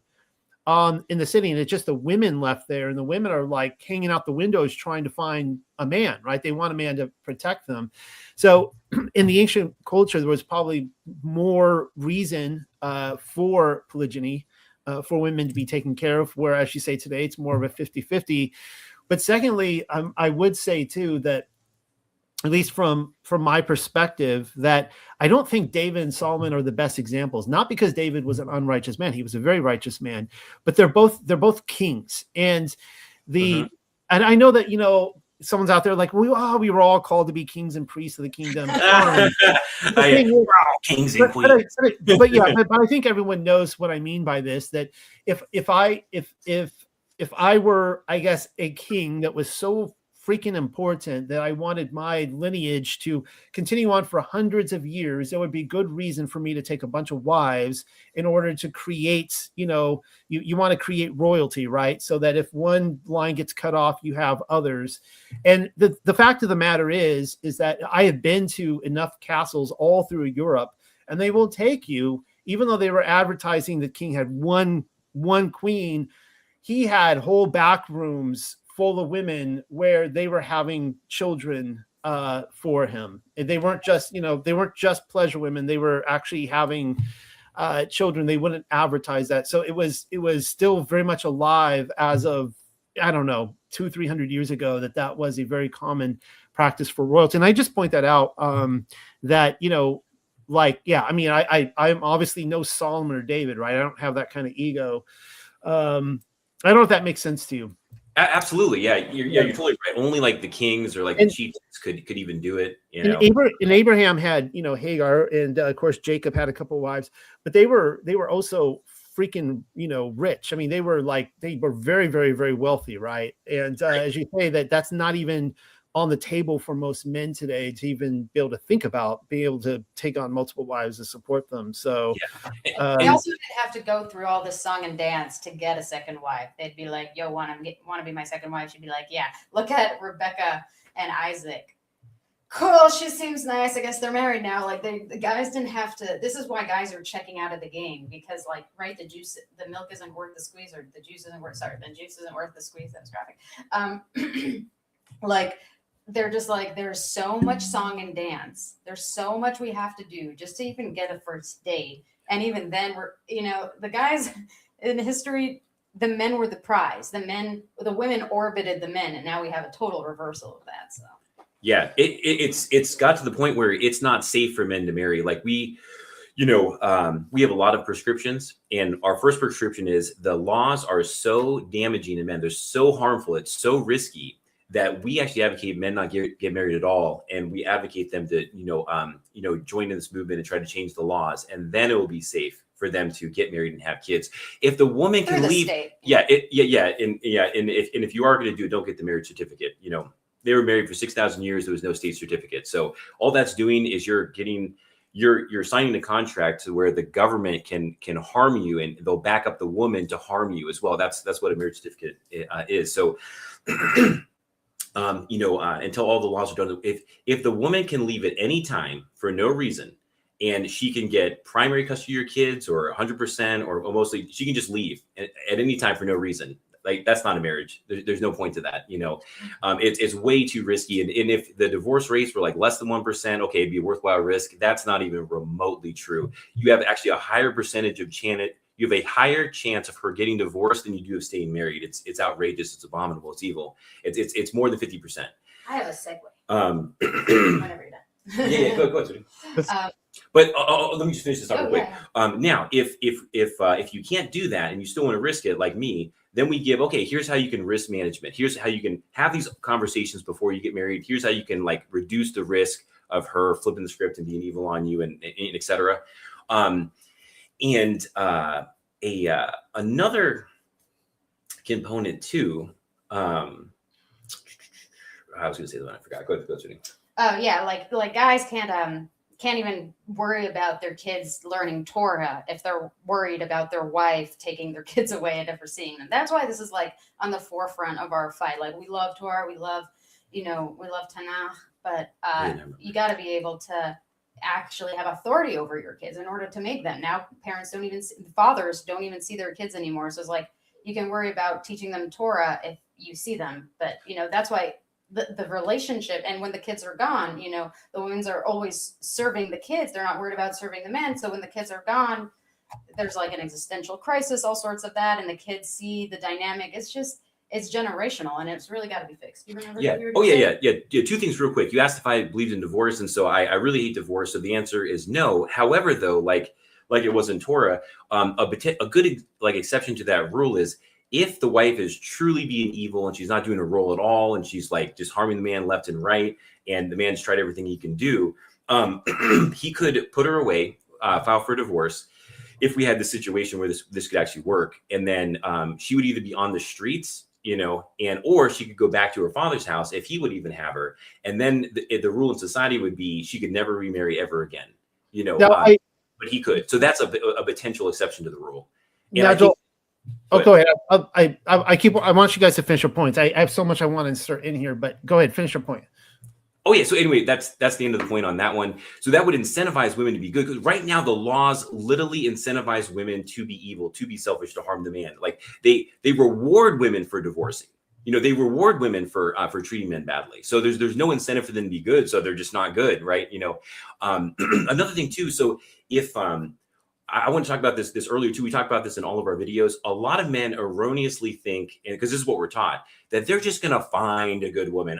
You're just going to find a good woman at church or in a Torah Bible study or blah, blah, blah, or at the library or, on a Christian or Torah dating site. No, you're not. You're not going to find them, because women don't become good on their own. They become good through the teaching of their father or their husband. Like with Lior, just to show you how true this is. So Lior is like the most wonderful wife you could ask for today. And everyone's like, he just found her that way. She was just Amish and wonderful, and she was always like this and blah, blah, blah. Like, no. Like Lior was just like every other woman in the world is today. Totally feminist, leftist. She was an atheist / Buddhist. Her dad was an atheist. She kind of chose Buddhism. She dated, and had a body count and everything else. And she was, she was not like this at all. She wasn't patriarchal. She wasn't biblical. And so I started teaching her from the earliest moments when we first started talking, first started dating. So she's like this because I taught her to be like this. And so that's why patriarchy is so important. Like women need guidance. Just like a 17-year-old daughter, like they need their father, they need guidance. And we're saying right now, you follow your heart. You're a boss, babe. You go get them a girl. You can do it all on their own. And women are destroying their lives and everyone else's life around them. So Go ahead. Oh no, I'm sorry. I've been trying to figure out a moment to jump in here now. Joel, you talked a lot tonight about, how women are evil. But what, in your opinion, I mean, are there good women that are with evil men, or is it usually just the opposite? The way it's like good men with evil women, or is it, what is the ratio for you? Super rare. Obviously there's examples out there. I think because men are raised by their mom, like we're just naturally born and raised to love women, to be good to women. And in fact, when you're a little boy, you obey your mom, right? And unfortunately, most couples just carry that right into the marriage. I obeyed my mom, now I'm going to obey my wife, right? And they don't flip the script. You're like, no, she's supposed to obey you now, actually, as your wife. So no, I don't think that. I mean, less than 1%. I'm sure we can find some examples. King Henry VIII, from 500 years ago, was divorcing and killing his wives. But that's not representative of all the men in England. I'm sure there's a few men in Afghanistan that are evil. Stoning your wife, showing an ankle. So yeah, I know examples exist, but good. Interestingly enough, Martin Luther had the response to King Henry, because King Henry VIII, he gave the axe to Anne Boleyn and all sorts of stuff. He actually, in one of his letters, he had the response of polygyny. He was like, "You're a king. Why don't you just, instead of just having one wife at a time, why don't you just solve this problem by having multiple women?" But that's neither, I guess, here nor there. Since this is such a controversial discussion, this is really interesting, because usually, just so you guys know, I'm used to going on other people's podcasts and people freaking out. But now I get to experience this because now you guys are coming on and people are just like, unsubscribe. I kid you not, I'm probably going to see it go in the negative after this. I'm not blaming you guys. That's totally okay. You guys have the right to say what you want to say. But I'm going to take it up, and I will remind everybody, again, for those of you who came in the second hour, who weren't here at the beginning, that everybody who comes on has a right to their opinion, and this is not a debate channel. I'm here to listen to different people, different biblical Torah individuals, and to be able to glean from what they're saying. So I think I'm gonna step it up a notch on the controversy. And one of the things you guys have mentioned, and Leor, you specifically mentioned this to me, and I'm curious if you can elaborate on this. You say that female Bible studies should not exist. Now, are you insinuating that like women should not lead Bible studies with other women, or what does that look like for you? Yeah, that's basically the crux. Of course, women are allowed to like be amongst other women. They do it regardless. But like, I follow some. For example, so I speak Hebrew. I was raised in Israel through my youth. So in order to keep up on my Hebrew, I follow some Hebrew Israeli Bible studies, and they're Bible studies for women, but they're led by the men. So, and that's just a really simple way of it. I mean, I just want to like look at Turning Point USA. I know they're not Torah, but they are like a huge influencer on the culture right now. They're just showing you what it is right now. And they have women's summits, women in leadership, women. We're inundated with the female leadership. And if you just watch like female sermons online and all the Unitarian churches, they're because women are naturally communists, because they're agreeable, because they want all the children to get along. Men are the disciplinary figures. So that's why in female Bible studies, it's a lot more of a tendering, nurturing, accepting thing. And there's less conviction because I think it's biological. So there has to be a male figure, at least one, present. And besides, like, why do women need Bible studies just amongst themselves? Like, are they going to talk about the female anatomy? I don't think any husband is foreign to the female anatomy. Why can't he be part of that conversation? If they want to talk about their personal issues, maybe I can understand, but you have a husband for that. Or you have like one friend. Why do you need like a whole group of women? And these sewing circles, a lot of the time, because what they create is like a subversive movement. And, a disgruntled woman can affect another disgruntled woman. Like, look on TikTok, we have so many women who divorce and they're like, man, I shouldn't have listened to my friends. Damn, that was a bad choice. Or all my friends told me not to treat him like a husband, and I should have treated him like a husband. I should have given him husband privileges because I'm not a virgin. Or I did give him husband privileges. I didn't listen to my friends, and I got great results. And if you go on TikTok, all the women are telling the other women to be evil, and here's why. They don't have a husband. And so they don't want a woman to live happily ever after with a husband. So they teach them to get divorced, blow up their marriage. So they'll be single like they are, and then they won't feel like they're missing out. So when women get together, they don't teach verses on patriarchy. Hey, you need to be a good woman and be humble and be emotionally stable and be obedient and be a good keeper of the home. And you need to obey your husband and patriarchy. No female Bible studies teach that. They don't teach that at all. That's like I said, it's a total subversive movement. They teach you how you can control your husband, how you can get a one up on him and he can obey you. Or it's just fluff, like, oh, we're gonna feel right now in the clouds and the flowers. It feels so good. Yeah. Like they don't talk about really rich content like men. It's completely inappropriate. They didn't have female-led Bible studies like in history and biblical times for about 6,000 years. So like, and Paul gives a great verse on it.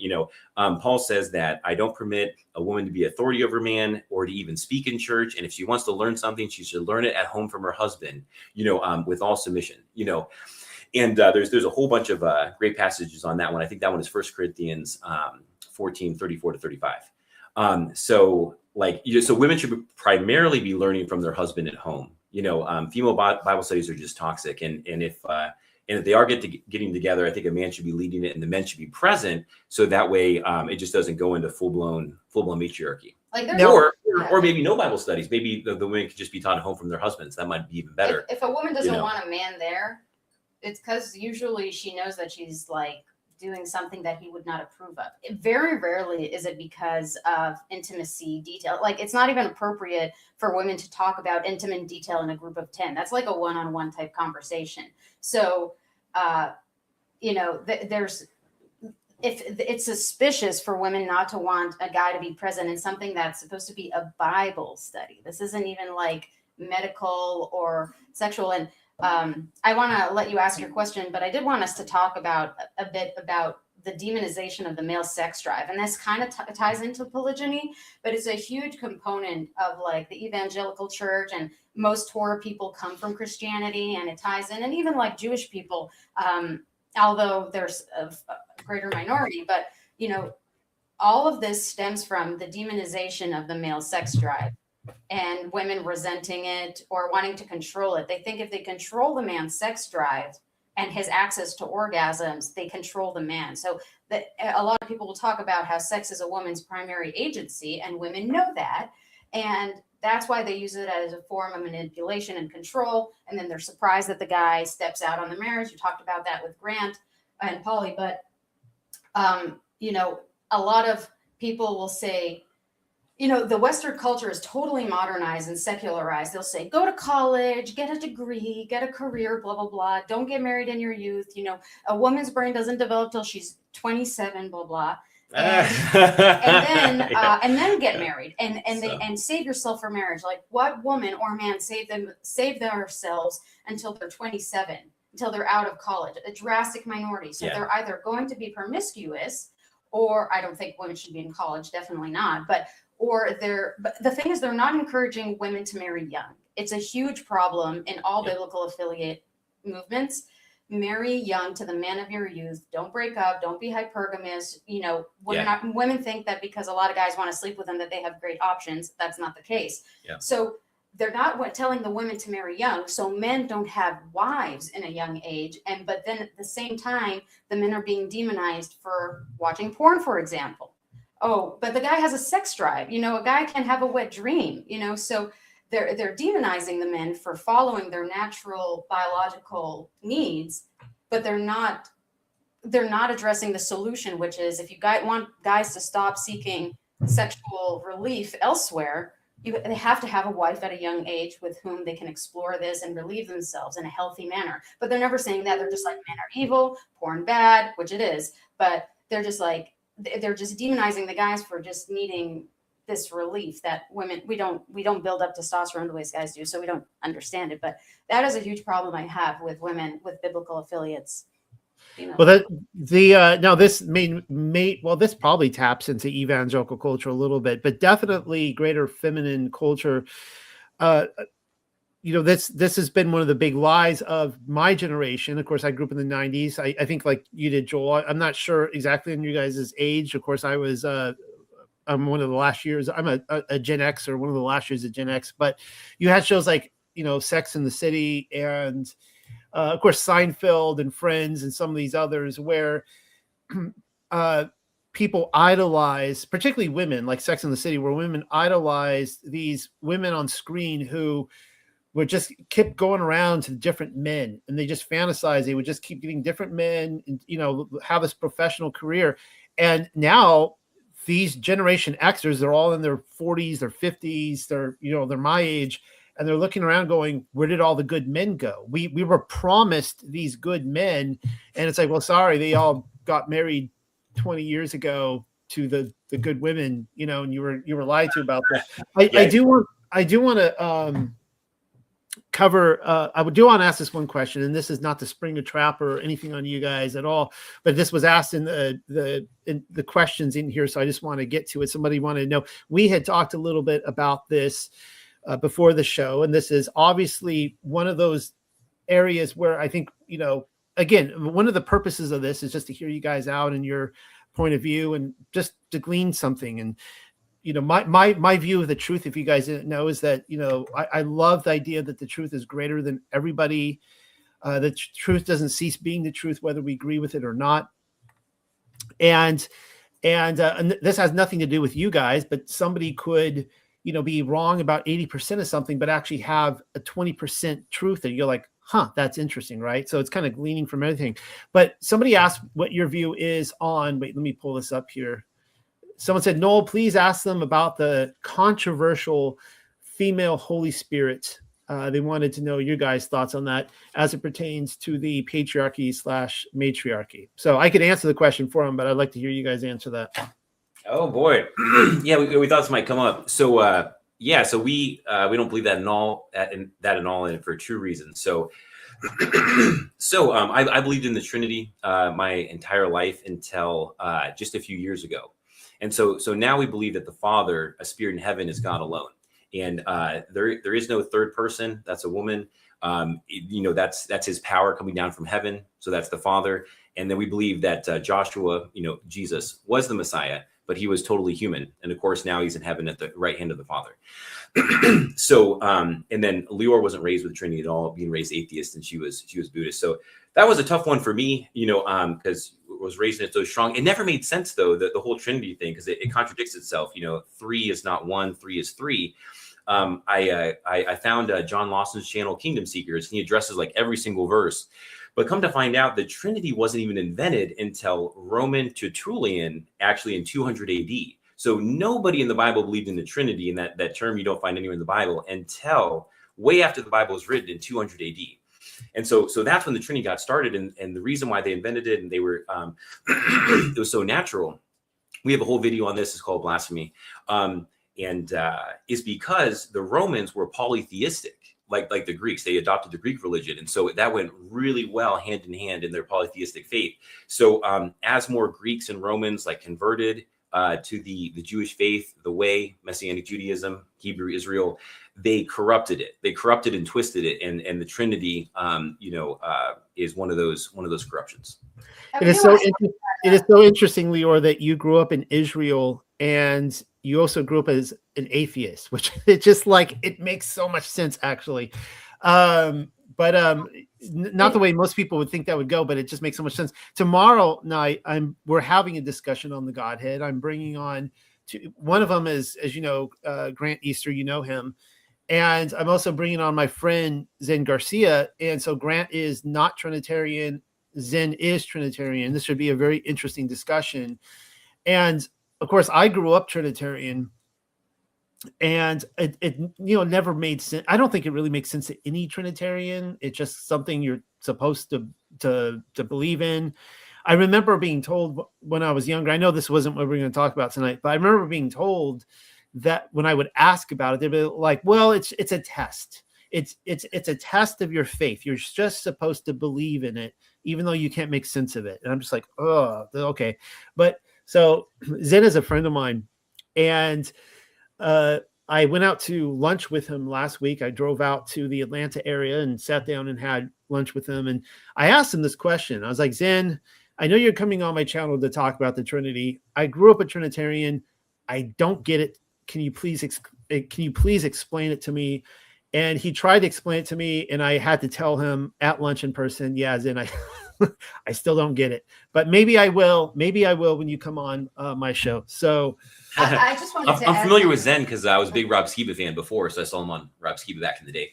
So yeah. Zen is he's a good buddy of mine. What are you going to say, Leor? I was just going to say really quickly, in Hebrew, we call Hebrew is a unique language. And like a lot of other languages, we have feminine and masculine, and there are people who love, the gematria and stuff like that.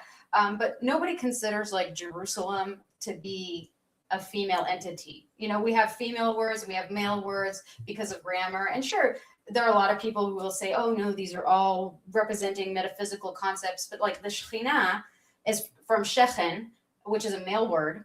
Okay. So it's just another word of saying presence with hey at the end, saying it's a presence here. And it's just talking about the dwelling, right? Because the Ark of the Covenant was the Shechen of God. So the Shekhinah is describing just a presence, his outreached arm.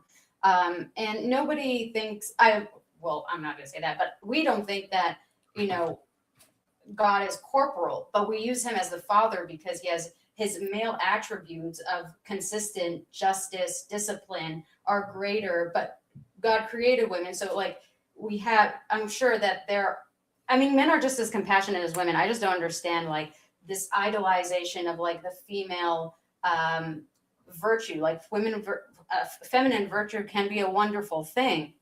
But I really think that it's like an overcompensation for women because they feel that maybe they're left out of the Bible, like their presence isn't, because women didn't write the Bible. So they feel like maybe their contributions to the home and their men's lives aren't like talked about enough. So they want to like overcompensate with like this female's essence presence. But everybody knows that a woman has a huge influence on the life of her man and family. I mean, we have countless stories about how women influenced men, mostly for worse in the Bible because they're cautionary tales, but sometimes for better and sometimes for good. So I really think it's just an overcompensation, and I think it's a good grammatical.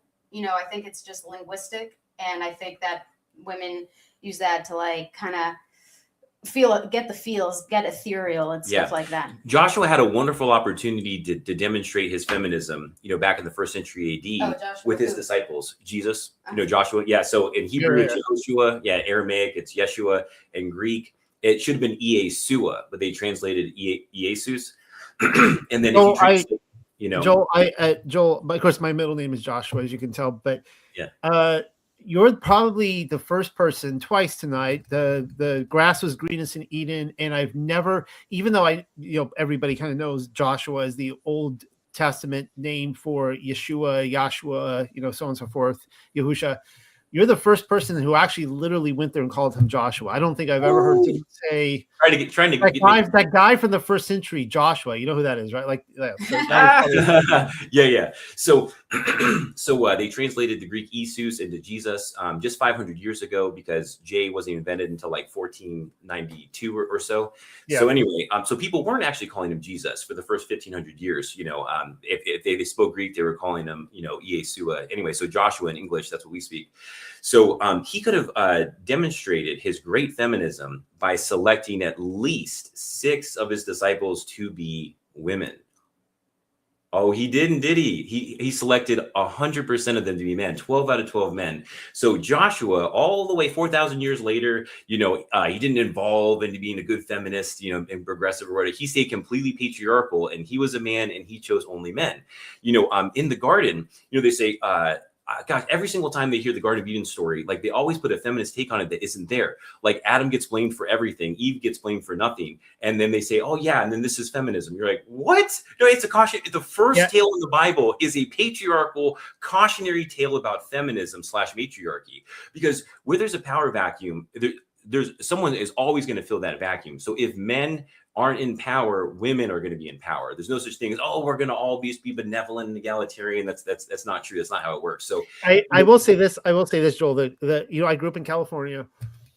That I remember that as a teenager, young adult, the church I went to, it was this, it was very, very feminist, right? And men and women, equality type thing, but somehow Adam was getting blamed for what he did. It's like suddenly she was not responsible for what she did. They would teach from the pulpit it was Adam's fault. Adam is the one that sinned. It's his fault, that she went and did what she did. But I do want to ask this question based on that what are your thoughts on a man's ability to redeem a woman? So Eve did what she did, and let's say Adam did. Now Adam was, he went and participated as well, so he messed up. But let's say that Adam didn't. So Eve did, Adam didn't. What are you guys' thoughts on Adam's ability to redeem Eve at that time? Would he have been able to do that? Oh yeah. So you guys mentioned that before. So yeah, pure speculation. I don't know because there's no information on it. We just know. Well, it's not speculation because you can go to like say Hosea or other passages in the scripture and see examples of, if it was the same thing with Hosea, right, with Gomer, where she went off whoring after other men, and he's told to go take her back, right? So I'm just wondering if we apply to different passages in scripture. Could Adam have redeemed her? Would it have been it is speculation, right? It's a scenario that didn't happen. And just curious. Man, I think that's an abomination. Like in the Torah, it says that if your wife commits adultery on you, like with another man, both the woman and the man should be put to death. But if she has been with another man, you can't take her back. What she's been with another man, and the reason for this, but that's after a bill of divorce, right? Yeah, probably. Yeah, I believe so. Yeah.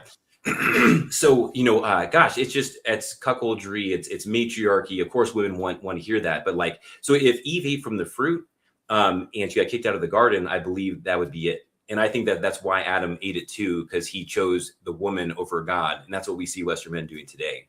So it says that Yah created Adam in his image, first and alone, at the beginning of day 6 out of the dirt, right? That's what he created. And then later that day, so then Adam like looks for a helpmeet. I know it's strange, but it's what it says. He looks for a helpmeet amongst the animals while he's naming them. And he's like, these aren't quite suitable for me. So Yah's like, okay, I understand. And so he puts him to sleep, takes one of his ribs out and forms Eve. He's like, okay, this is closer. This is more suitable. And he's like, great, this is awesome. So he created Eve later that day. So if Yah wanted to make a statement of equality, he would have made Eve at the exact same time from the dirt alongside Adam. Or he would have made a statement of equality. Equality is an evil term that comes from Satan. Nowhere in the Bible you're going to find this term equality. No men are even equal to each other in the realm of men. Men submit to one another based on leverage and power. Just like it's a communist term. It's just like everything's based on strength. It's not in the Bible anywhere. Equality. Yeah. Everything's based on strength. We submit to God because he's the strongest, Or justice. Like, exactly. Women submit to men because they're stronger. Children submit to women because they're stronger, and so forth. If one nation conquers another nation, the other nation submits because they're stronger. Everything's based on strength. This is like an anathema term that we don't like to talk about in the West today, but everyone in history knew it. So the submission is based on strength alone. So like the Western men are wondering, like they're getting weaker and they're wondering why the women aren't submitting to them. They only respond based on strength. I think the story of Hosea, Julie told me, was also to kind of like illustrate to the people of Israel how how disgusted and how disgusted and grieved God is with basically them whoring after other gods and like returning to him constantly, like a kind of a cautionary tale of its own, kind of illustrating. And I don't think any God doesn't want it. I don't think any man would want that. And it's an interesting question. We don't know. Here's what I think should have happened. So Satan did the first sin. Left heaven, cherubim, his first estate, came down to the garden, and he went to Eve. Right? He went to Eve, not to Adam, because Eve was more easily fooled. This is another reason why men have to be in charge. They have to control women. They're more easily fooled. So he appealed to her emotions and he seduced her. And he was like, don't you want to be equal and empowered? You're oppressed right now in the garden. You're oppressed. Adam and God are oppressing you, Eve. Like all the ladies. If the ladies in your comments were good women, they would love this message. They would love the dynamic that we have today. So all the women in the comments are doing is exposing that they're bad women, and all the men that are criticizing us just expose that they're weak men. They're weak beta men. So those are some fighting words there, Joel. So Eve ate the fruit real quick. So Eve ate the fruit. She realized what she did. Her eyes were open. So she knew what she did. And it's not that she didn't know either. They say, oh, she didn't know. Yeah, she knew. Yah told Adam, Yah's spirit was present with him in the garden. Yah and Adam told Eve. The first thing she said is, I'm not allowed to eat from that tree, Satan, because it's bad. If I do, I'm going to get kicked out of the garden. I'm going to die. And Satan's like, no, you won't. No, you won't. They're trying to keep you from something good. You'll be equal like Adam and God. So she ate the fruit. The first thing she did was wanted to take her husband down with her, right? This is why it's so important. And so what did Adam do? Like a good little beta, like a good little submissive man, he ate the fruit too. He chose his wife over God, and then he got kicked out as well. So if he was doing what he should have been doing, he would have chose God over the woman. And so now he got separated from God as well. So you think he should have just kicked her out? Yeah, she would have been kicked out. He would have stayed if he wouldn't have eaten. And then I think God would have made him another woman, Okay. So. All right. Well, this is, we're coming up on the 2-hour mark here. I want you guys to get your final thoughts and anything you want to talk about. Of course, it cannot be said that this was a boring conversation. There was, quite a few angry people listening to this. And of course, one of the things that I want to do here at the Unexpected Cosmology is just remind everyone, I want to bring on new people all the time who just have different things to say. And you guys said some very, very interesting things. Obviously, there were some things I disagree with, and the same way there are things that I would, if I were to speak, you guys would just go, yeah, no, I disagree with a lot of that, but yeah, any closing thoughts? Is there anything you guys would like to, before you leave tonight, like anything that, like, man, I wish I would have mentioned that? I'm sure we will after the video. Go ahead. I just I want to thank you for having us on. A lot of men don't talk about this because like I said at the beginning, women are chronically online. Guys like to come home, watch their favorite show, be entertained, maybe play a video game. Women are online a lot. They love discussions and stuff like that.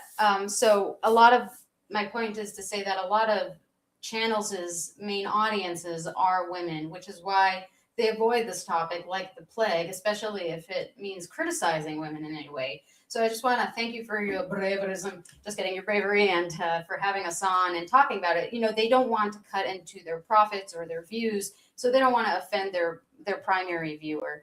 And we just we can't live like that, and we're just going to say what we see with our eyeballs. And you will probably face some consequences for speaking up for yourself, your sons, all men. I'll definitely be I'll definitely be facing some consequences over here. But I've learned, I don't know if that's what you're saying right there, but I've learned, talk about cutting into the profit. I've learned a long time ago not to really worry about that, because like at the end of the day, the pursuit of truth is controversial, and people have to be able, it's okay to agree to disagree, but at the end of the day, you can't be concerned about insulting people in searching for the truth, because the truth is always going to it's always going to reflect badly on somebody. And I would just my recommendation to everyone, I started out saying in this video that my wife and I, I love my wife. We've, like I said, been married a quarter of a century, but we learned that there were things in our marriage that we're still working through and trying to kind of course correct and make it as biblical as possible. And by biblical, of course, I mean, the way God intended the man and woman to be in relationship. And so this isn't, from my perspective, and, you guys are going to have your point of view, but my perspective, I am not sitting here attacking anybody out there listening, but this is just, a way for all of us to evaluate our own lives and go, is something that you guys said tonight correct? That maybe I need to look at my life and reevaluate some aspects of it. So I would say if you're a woman and you're triggered by this, it's really an opportunity. It's not an attack, but it's an opportunity, and that's how we should look at life. Things don't happen to us, they happen for us type thing, but whatever, like it's an opportunity for you to observe, practice introspection, a third party, like look at your own thoughts and ask yourself, why are you being triggered? It can be something personal, it can be an ideology, but if you resign to the natural order, to creation, the way it was made, if you submit to the greater strength and appreciate what God made for you, and not try to reinvent his creation, your life will be great. So this doesn't have to be seen as an attack. This is, a sharpening, a refinement, an opportunity of refinement. Maybe it feels like the fire, it feels painful. I say in arguments a lot of times as women, we kind of like have an idea and we want to hold on to this rope. And the harder we hold on to it, the more we're getting burned. And if you just release and surrender to another idea, it will the clouds will be cleared and you'll be able to see the truth beneath all of the emotional dust that's being created inside of you. So it's an opportunity for you to examine yourself as a woman or a man who's been raised by a single mom or a matriarchal household. So that's how we should be looking at it. Yep. Okay. Joel, any last words? I could go on forever, so I won't. But thank you so much for having us on, Noel. I'll just say that virtually every Western relationship, like between a husband and a wife, operates like a mother-son dynamic. Got son husbands, right?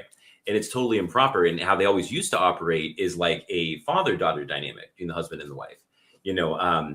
And it's yeah, I can go on forever. If you guys want more information to hear more of our takes, you can check out our other videos on our YouTube channel, Joel and Leor.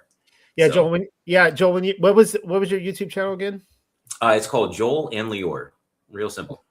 Just like your name there, Joel and Leor. You just go to Joel Leor at YouTube and find out more of your videos. I know when you said that earlier, Joel, I think that the wife is the father-daughter dynamic that was that those were fighting words earlier. So yeah, and do fathers oppress their daughters? No, they love their daughters. Daughters love their dads. So so that's just the whole gaslight right there.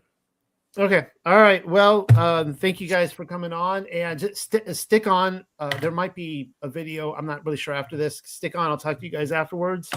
And good night, everybody. Have a good night. We'll tomorrow I'm having another show, another topic, bringing on people with a different point of view. I'm just going to hand them the microphone and listen to them. So you guys have heard my opinions enough. So I enjoyed listening to other people. Good night, everybody. Good night. Thanks, Noel.